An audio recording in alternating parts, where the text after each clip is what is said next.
여의도맨션 구독자 여러분 안녕하십니까, 박종호입니다. 안녕하십니까, 조피디입니다.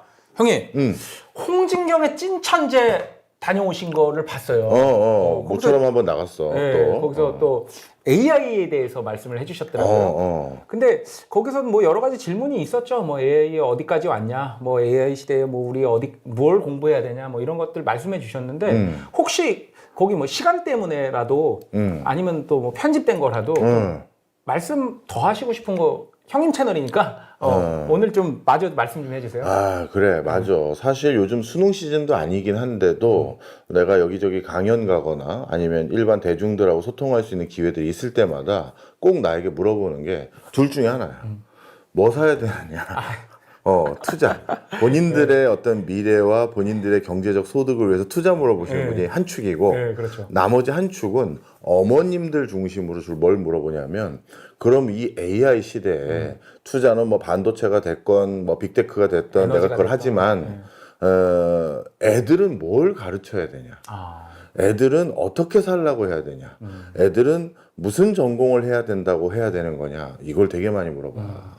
정말 이제 본인 걱정 말고 자식 걱정까지 하고 있는 거지. 자, 그런데 그 과정에서 우리가 몇 가지 이제 점검을 좀 해야 돼. 아, 그런 걱정 조금 너무 시기상조 아닌가요? 이렇게 생각하면 안 될 것 같아. 내가 우리나라를 대표하는 모 그룹사와 지금 하고 있는 그 자문이 하나 있는데 뭐냐면 내부 조직 개편을 하려고 해. 그런데 조직 개편할 때 인사팀하고 테크팀을 합치려고 그래. 왜 그런지 감 와? 인사를 하는데 AI의 도움을 받게 되는 건가요? 아니야. 그건 이미 지났고. 그래서 예전에 벌써 한 7, 8년 전에도 삼성전자는 자기소개서의 평가를 반은 빅데이터 분석을 했어. 그래서 이미 AI든 뭐 그 전 단계인 빅데이터 분석이든 간에 그걸 통해서 사람을 뽑고 평가하고 하는 것들은 이미 활용을 해왔어. 그런데 인사팀과 테크팀을 합치는 이번의 이유는, 그때는 합치진 않았잖아. 그냥 인사팀에서 그냥 채용할 때 또는 인사고과 평가할 때만 테크팀에 조금 도움을 받거나 외주를 주고 했거든. 근데 인사팀과 테크팀을 합치는 경지까지 논의하게 된 가장 큰 이유는 앞으로 인사팀에서 가르치고 교육해야 될 대상이 사람이 아니기 때문이에요. 와, 충격적인데요. 그러니까 앞으로 인사팀의 교육 대상자는 AI 그리고 피지컬 AI인 거야. 헛웃음이 나오네요. 그렇지. 그러다 보니까 이 AI와 피지컬 AI를 가르치기 위해서는 어쩔 수 없이 인사팀이 가지고 있는 고유의 HRD라고 하는 교육 관련한 지식만 필요한 게 아니라 테크놀로지적인 이해도가 있어야 되거든. 그래서 그 두 개를 합치려는 거야. 쉽게 더 구체적으로 설명드리면 이런 거지. 예를 들어서 지금 우리나라에서도 보스턴 다이나믹스라든가 아니면 뭐 테슬라의 옵티머스 이런 것들이 조금 더 고도화된다고 했었을 때 어떤 회사에서 차라리 우리 직원들을 뽑지 말고 그 로봇을 데려다가 우리 현장에서 아니면 우리 사무실에서 일을 시키자, 이럴 수 있잖아. 이렇게 됐었을 때 그럼 그 옵티머스를 데려왔건 보스턴 다이나믹스를 데려왔을 때 걔는 범용으로 움직이고 범용으로 뭔가 인지하는 것들에 대한 기초적인 소양은 있지만 우리 공장에서 일을 하려면 그렇잖아. 사람도 우리 공장 와서 일을 시키려면 뭔가 연수시키고 처음에 배워야죠. 그렇지. 그게 필요한 거야. 그래서 이 로봇과 AI에게 회사 업무를 이해시키고 교육시키기 위해선 인사팀과 합쳐야 된다. 그 얘기인 거야. 그러다 보니까 부모님들 입장에서 그런 변화들이 코앞에 있다라고 인식하는 분들 같은 경우는 진작부터 이런 질문을 하는 거지. 그럼 고용시장 같은 경우에는 확실히 좀 위축이 되겠네요. 위축이 어마어마하게 되지. 그러면 결국 많은 사람들이 또 이렇게 표현을 해. 결국 그렇게 해서 인간의 하는 일을 AI가 대체하면 그럼 결국 그 사회가 지속 가능하겠느냐라고 물어봤는데 이거에 대해서도 반은 그 지적이 맞고 반은 그 지적이 틀려. 자, 생각을 해봐. AI가 그러면 인간을 대체한다는 거는 다른 말로 하면 인간보다 AI가 똑똑하냐, 뭐 일 잘하냐, 뭐 이런 느낌일 수도 있겠지. 그렇죠. 자, 그런데 이런 여러 가지 질문에 우리가 너무 단선적으로, 그러니까 아주 단순하게 대답을 하기가 어려워. 그렇죠. 이유가 좀 여러 가지가 있는데, 자, 지금 챗 GPT나 제미나이나 아니면 XAI를 디벨롭 시키고 있는 사람들이 누구야? 인간이지. 네, 사람들이죠. 맞아. 그러니까 AI는 아직 완성품이 아니라 진화 발전되고 있는데 그 진화 발전되는 그 방향을 결정하고 이쪽으로 더 진화시키자, 일로 더 개발시키자라고 결정하는 게 전부 인간이야. 그러면 결국 그 AI의 완성된 꼴이라는 건 지금 인간이 그 최종 결과물을 결정하게 될 가능성이 높아. 자, 그러다 보니까 지금 그 인간이 AI의 결과물들을 어떻게 다시 피드백 줘서 다시 어떻게 걔한테 야, 이건 잘못했어, 이렇게 해야지, 이건 잘했네, 그 다음은 이걸 하고 있는지를 보면 되잖아. 그런데 이 과정에서 가만히 보면 지금 이 AI를 계속 피드백 주면서 지속적으로 업그레이드하고 발달시키고 있는 사람들이 인간이라고 내가 불렀지만 더 정확히 말하면 인간들 중에 누구야? 우리가 그냥 다 아는 사람들이잖아. 빅테크 기업들. 일론 머스크, 그래. 빅테크 기업들. 일론 머스크, 이런 사람들이잖아. 그렇죠. 그럼 그런 사람들이 결국 AI를 어떻게 진화 발전시킬지를 결정하는 키맨들이잖아. 그렇죠. 그럼 그 사람들은 AI를 통해서 뭘 얻으려고 하는 거냐라고 봤었을 때 거기에 답이 나오는 거지. 바로 일론 머스크를 비롯해서 빅테크 기업의 그 탑 티어의 엔지니어들은 어떻게 보면 AI를 통해서 좀 더 균등한 사회, 좀 더 평등한 사회를 지향하려고 AI를 지금 만들고 있을까? 그건 아니지. 그들 모두 대부분 기업인들이야. 엄청난 리스크와 자금을 투입해서 하는 일이잖아요. 지금. 그렇지. 근데 그걸 하겠다고 하진 않죠. 그럼 정확한 지적이야. 그러면 이 사람들이 그 엄청난 재산과 시간과 노력을 들여서 하는 그 결과물들의 상당 부분은 효율성과 형평성 중에서 당연히 어디에 방점이 찍혀 있다? 효율성이다. 효율성이야. 더 큰 이익을 누리거나 더 비용을 많이 절감할 수 있는 대안으로 AI를 찾고 있는 거야. 그리고 개발하고 있고.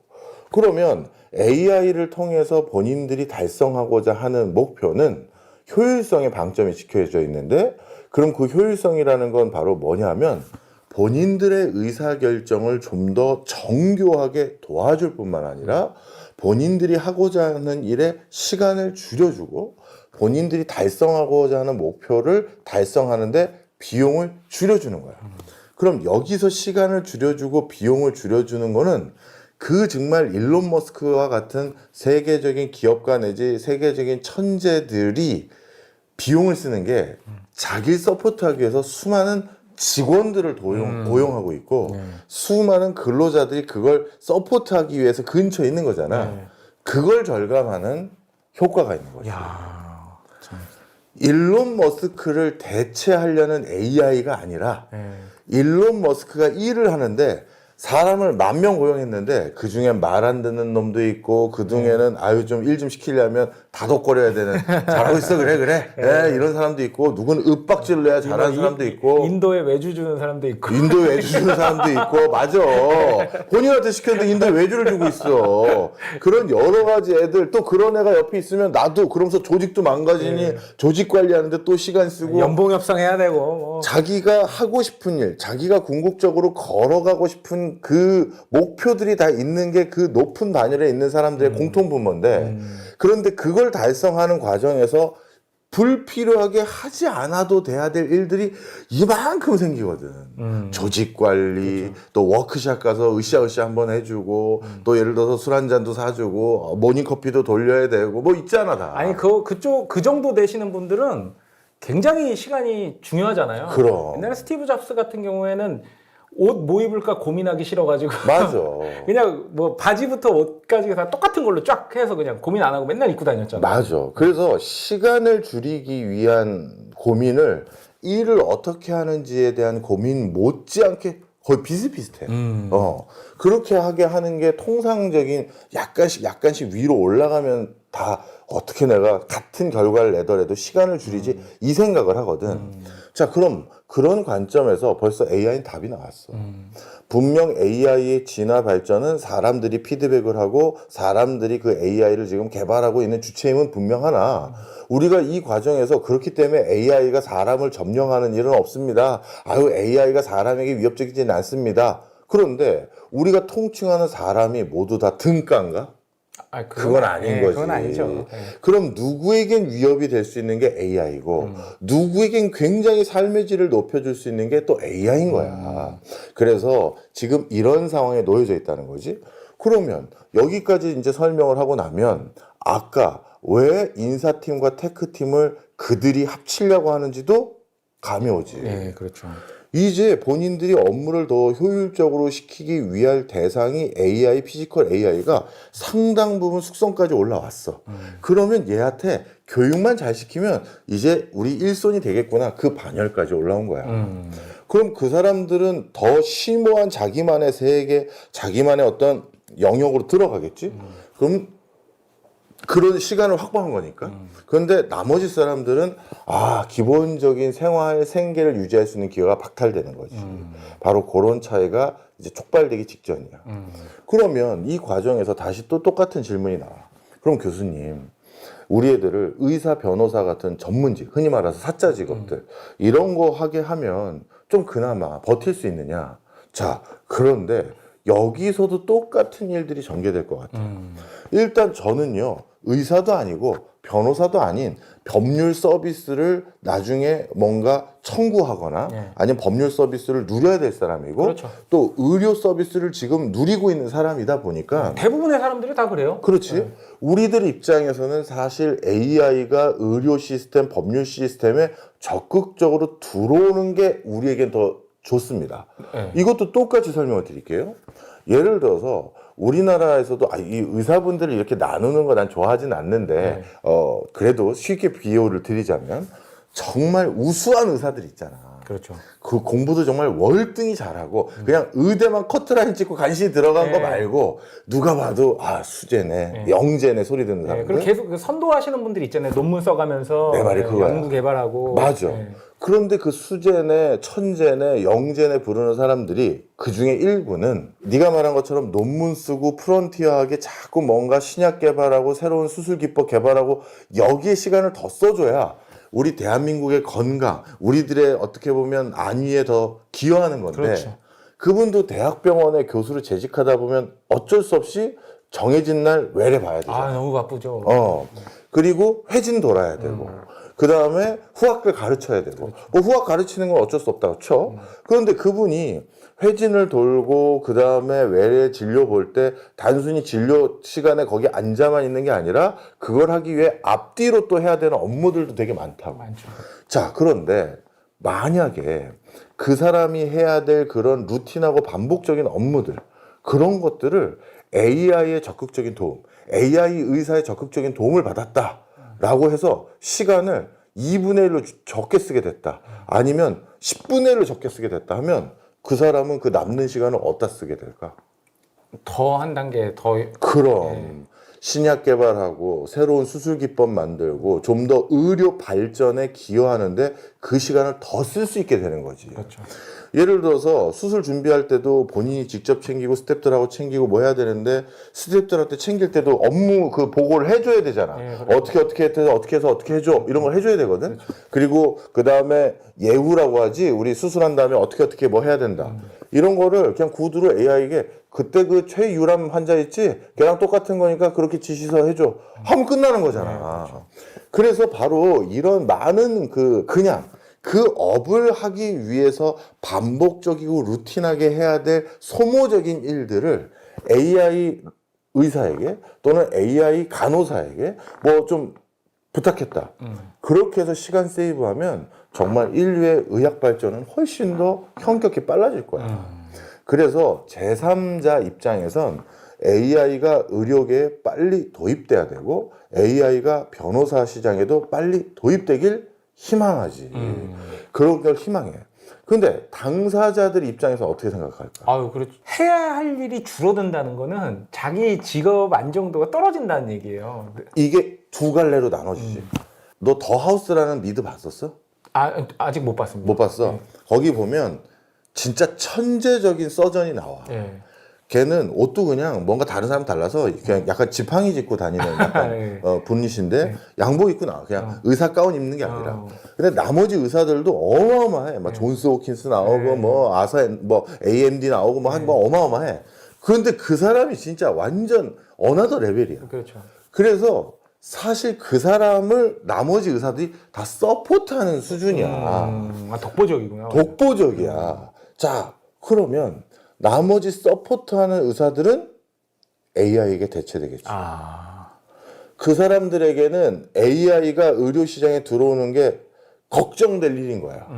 근데 그 독보적인 그 사람은 그동안 그 드라마 보면 그 사람의 기에 눌려서 자꾸 엇나가고 그 사람한테 덤비고 네가 잘나면 얼마나 잘났는데 이렇게 하는 그 사람 그런 기분이 있을 수 있잖아. 그리고 뭐 그 사람이 도대체 왜 그런 행동을 했는지 일반 의사 수준에서는 이해 못하지. 이해를 못하는 거예요. 맞아. 네. 그러니까 반감만 갖고. 네, 그렇죠. 그러니까 그 사람하고 또 감정적인 또 그 뭐라고 할까 그 긴장감이 형성되니까 업무할 때도 원활하지 않고 이런 게 있거든. 스트레스도 받을 거고. 감정 소모를 해야 되니까. 맞아. 그런데 AI 의료 시스템이라고 할지 뭐 AI 의사라고 할지 간호사라고 해야 될지 그게 들어오면 그 탑에 있는 사람은 정말 편해지는 건데 그렇죠. 그 AI 의사가 하는 그 루틴한 일을 하기 위해서 의대 진학해서 전문의 땄던 그 사람은 야 이제 힘들어지는 거야. 맞아요.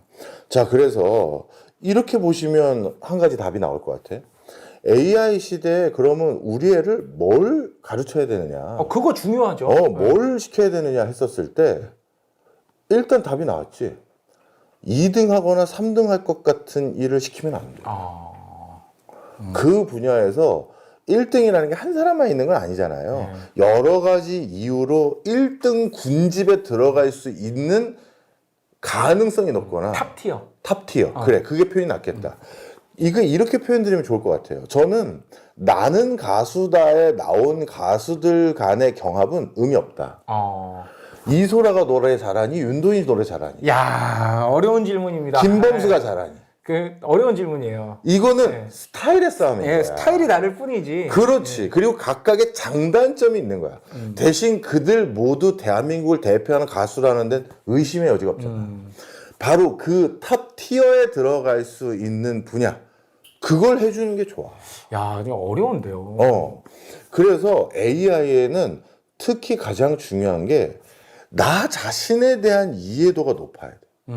내가 가진 재능, 아니면 나의 흥미도 관심도, 그럼 아니면 나의 열정을 어디다 쏟아부을 수 있느냐.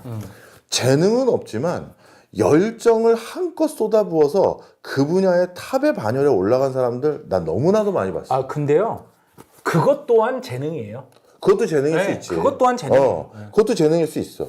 그리고 관심과 흥미가 있어서 없었던 재능이 생길 수도 있어. 그래서 그 자기 자신에 대한 이해도를 잘 가지고 그리고 그 분야가 뭔지를 추구하는 게 좋지. 의사 대세니까 의대 간다? 뭐 아니면 뭐가 대세니까 뭐 한다? 나는 굉장히 위험하다고 봐. 그리고 저는 지금 뭐 의사 뭐 최고다. 그게 미래 AI 시대까지 유효할 거다. 저는 그렇게 생각하지 않아요. 나도 좀 그런 생각이 들어. 특히 의대 분야는 더 우수한 애들이 몰려갔고 그러면 탑에 있는 사람 말고 그 세컨 티어에 해당되는 사람들도 쟁쟁할 거 아니야. 근데 거기에서 AI와 또 경쟁을 거기서까지 또 한다. 와, 난 그게 행복한 인생인지 잘 모르겠어. 그게 뭐 오래전 얘기지만 그분도 한양대 의대를 합격한 상태에서 연대 공대를 왔잖아요. 그렇지. 그렇네. 그래서 그분이 그 형님이 생각나네. 자, 하여튼 그래서 지금 코앞에 왔다고 말씀을 드리고 싶고 내가 잘하는 것을 찾는 게 그나마 가능성이 제일 높은 것 같아요. 그런데 안타까운 건 뭐냐면 내가 잘하는 걸 잘했을 때 거둘 수 있는 저는 뭐 경제적으로 설명드릴 수밖에 없으니까 좀 너무 세속적이다 이렇게 얘기하면 할 말은 없습니다만 거둘 수 있는 파이의 크기는 다 달라. 그렇죠. 그래서 거기에서 그걸 꼭 파이가 제일 큰 걸 찾는 건가 옳은 건지 그건 각자 판단에 맡길게요. 예를 들어서 내가 자주 하는 예야. 우리 둘의 조카가 있어. 네. 그럼 그 조카가 봤더니 운동신경이 끝내줘. 네. 그래서 자기는 프로 운동선수가 되겠대. 그럼 그 출중한 운동신경을 가지고 걔를 핸드볼 선수를 시켰을 때와 축구 선수를 시켰을 때 네. 거기에 1등이 됐었을 때 받을 수 있는 연봉의 차이는 그렇죠. 예, 무슨 하늘과 말씀인지 땅이지. 하늘과 땅의 차이죠. 그래서 똑같은 재능, 특기, 능력을 가지고 운 좋게 큰 시장에 들어갔었을 때 거둘 수 있는 파이는 엄청나게 크지만 말씀 중에 죄송한데 미국 보면은 그 운동신경들 괴물들이 있어요. 운동신경 괴물들이 미식 축구를 도전하고 안 되면은 이제 NBA 오거나 메이저리그 오거나 한다고 하더라고요. 네, 그런 거죠. 네, 제일 큰 시장 있고 그 다음 시장 이렇게 점점 이렇게 줄어드는 거. 그런데 이제 본인이 그 재능이 미식축구 리그에서 살아남을 수도 있지만 갑자기 미국에서 나는 그게 싫다. 나는 그냥 미국 그냥 미식축구 말고 축구 선수 하겠다. 했을 때는 급여가 많이 줄겠지. 네, 줄죠. 근데 그건 뭐 본인의 판단이라고 하고 그래도 그 재능 있는 것을 살렸을 때 그나마 그런 행복한 선택지에 놓일 수도 있다. 이렇게 판단하는 게 맞을 것 같아요. 자, 그러면 이제 이런 얘기를 하다 보면 그 다음 드는 게 한 가지 질문이 있어. 뭐냐면 그러면 지금 교수님 말하는 건 이성적이고 논리적이고 합리성을 기반으로 한 분야에서 여러 가지 AI가 성과를 더 많이 내는 것들을 주로 중심으로 말씀 많이 주셨는데 우리 인간이라는 게 또 감정도 있는 거 아니냐. 그럼요.